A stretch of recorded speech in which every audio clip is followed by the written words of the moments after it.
তোমার এই ছোট্ট 3.5 হাত বডিকে আল্লাহ কত ইজ্জত দিছে, কত সম্মান দিছে। যদি কেউ তোমাকে জোর করে জেনা করে, তাকে, সে যদি বিবাহিত হয়, তাকে জুমা মসজিদের সামনে অথবা মহাসমাবেশে প্রকাশ্যে কোমর পর্যন্ত গেড়ে পাথর মেরে মেরে মেরে ফেলতে হবে। কেন? সে তোমার গায়ে হাত দিতে গেল।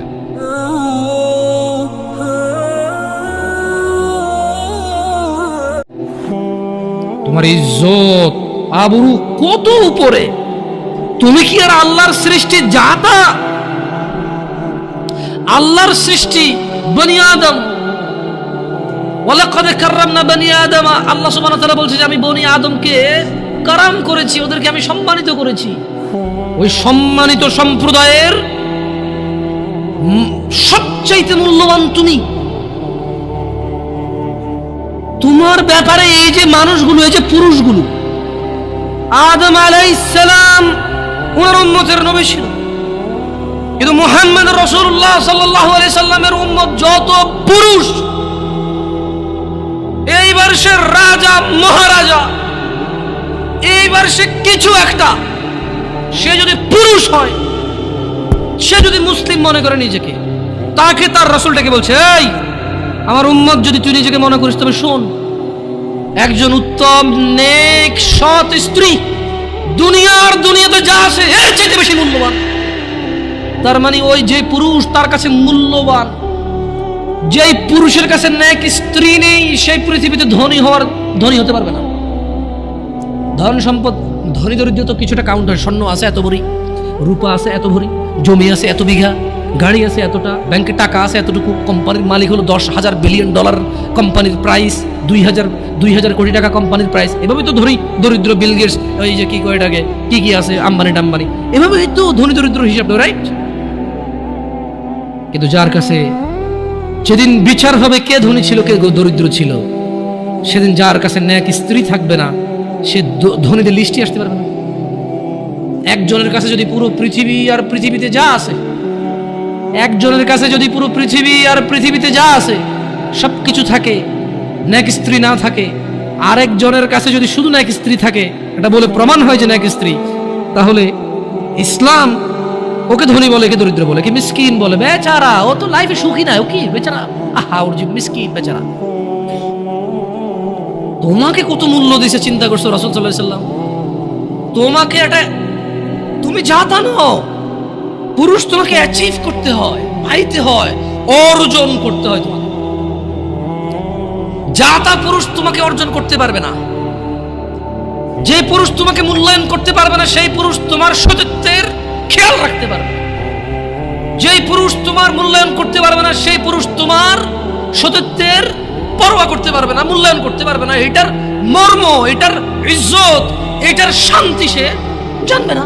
মিসকিন বেচারা, বোকা, হতভাগা, পাগল, দরিদ্র, ফকির, জীবনে কিচ্ছু নেই ওর, যার কাছে তুমি নেই।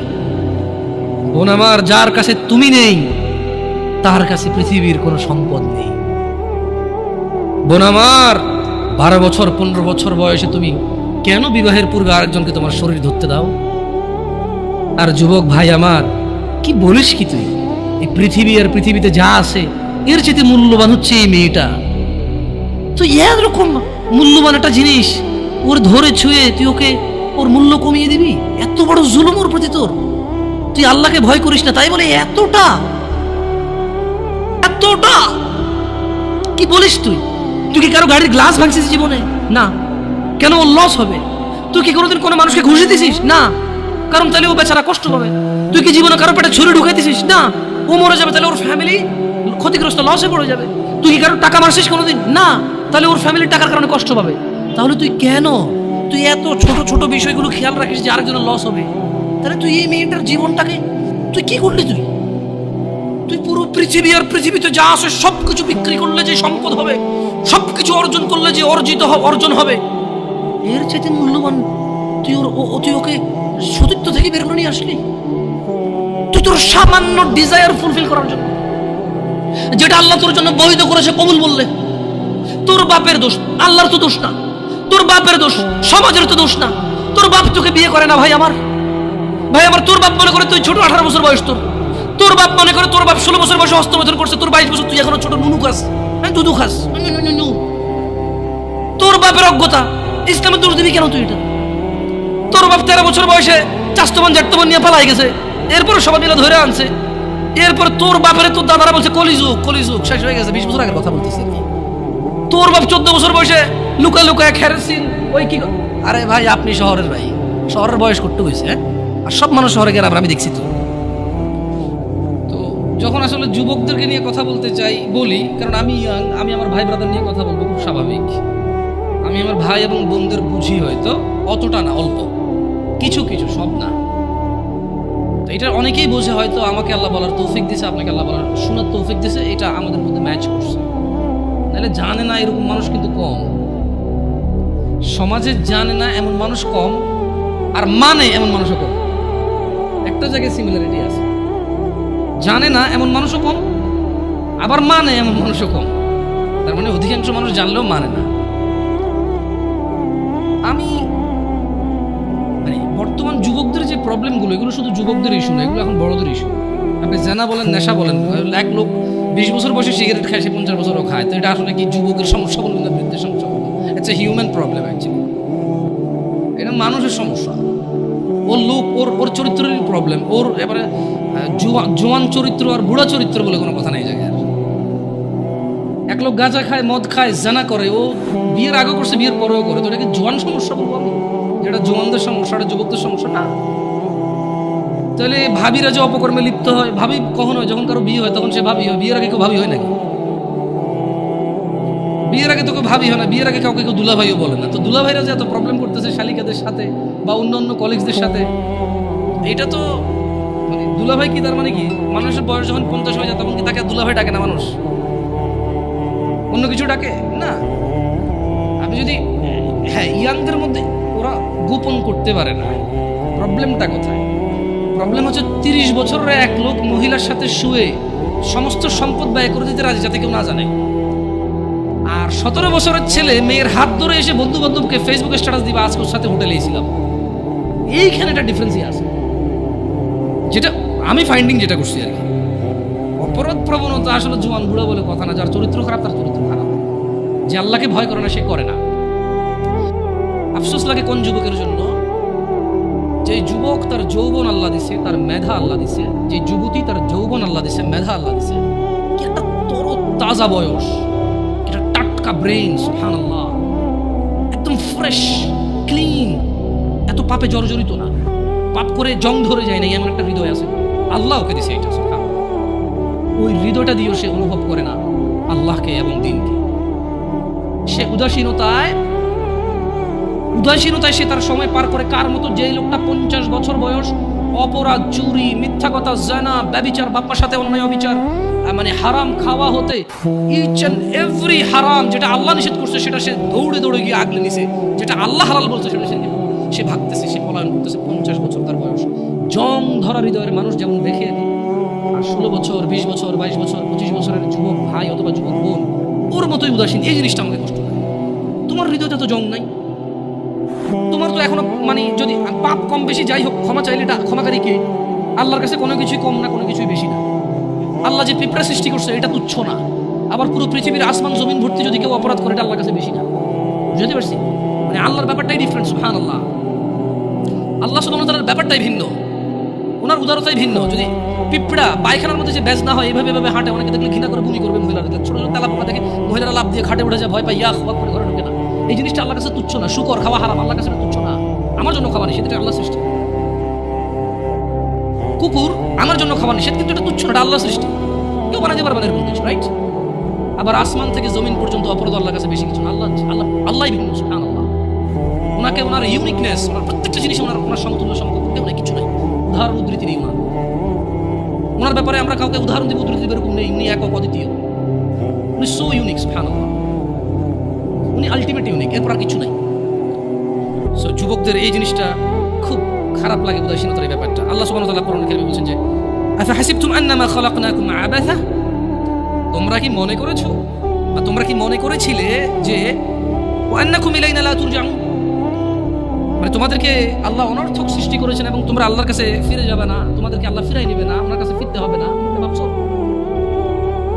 মানে 20 বছর বয়স, তোমার ঘুম আসলে ঘুম আসে, 2 দিন জেগে থাকতে চাইলে জেগে থাকতে পারো, হ্যাঁ, বল করতে পারো, ক্রিকেট খেলার সময় বল করতে পারো 60 কিলোমিটার বেগে, ফুটবলে কিক দিলে যে গোলকিপারে ধরো ওর হাত লাল হয়ে যায়, গরম হয়ে যায় তোমার কিকের পাওয়ারে, হ্যাঁ, তুমি এক দৌড় দিয়ে বুলেটের গতিতে যা হুন্ডার কাছে রেস দিতে পারো, সাইকেলের আগে দৌড়াইতে পারো, হ্যাঁ, আস্তে করে লুকিয়ে থাকা জাম্প দিয়ে যায়, বিড়াল ধরতে পারো, পাখি ধরতে পারো, হ্যাঁ, রাতে 2টা বাজে কাউরে ভয় পাও না, প্রেমিকার ঘরের সামনে যায় শার্ট খুলা তুই বাইরে বিড়ালে বিলেট দিয়ে হাত কেটে এলাম, এগুলো বলতে পারো, চ্যালেঞ্জ দিতে পারো, তুমি একটা কিছু না? হ্যাঁ, তুমি একটা কিছু। মহিলা মেয়ে বয়স 15, 16, 18, 20, 22 বছর পর্যন্ত কিছু করে না, এই 14 থেকে 18 ভিতরে বাপকে বলতেছে যে তুমি লাগবে না, আমার ও আছে, ওই হলেই চলবে। কত মানুষ গরিব আছে না, কি হয়েছে, নানা ধরনের উদাহরণ করে দিই, মন যা চায় তা বলতে পারে। কেন এখনো জোয়ান যুবতী কোনো বিপদ চোখে দেখে নাই, যুবক যুবতী এখনো অভাব দরিদ্রতা চোখে দেখে নাই, বাপের ঘাড়ের উপরে খায়, যা খুশি তা করে, যেদিকে খুশি সেদিকে যায়, যা খুশি তা বলে। আল্লাহ বলছে যে আফা হাসিবতুম আন্নামা খালাকনাকুম আবাসা, তুমি যা খুশি তা করো, আমি তোমাকে তৌফিক দিয়েছি, তাই বলে কি তুমি মনে করো আমি তোমাকে অনর্থক এমনি এমনি সৃষ্টি করছি? ওয়া আন্নাকুম ইলাইনা লা তুরজাউন, তোমাদেরকে কি আমি আল্লাহর কাছে ফিরে আনবো না আমি, এরকম ভাবো তোমরা?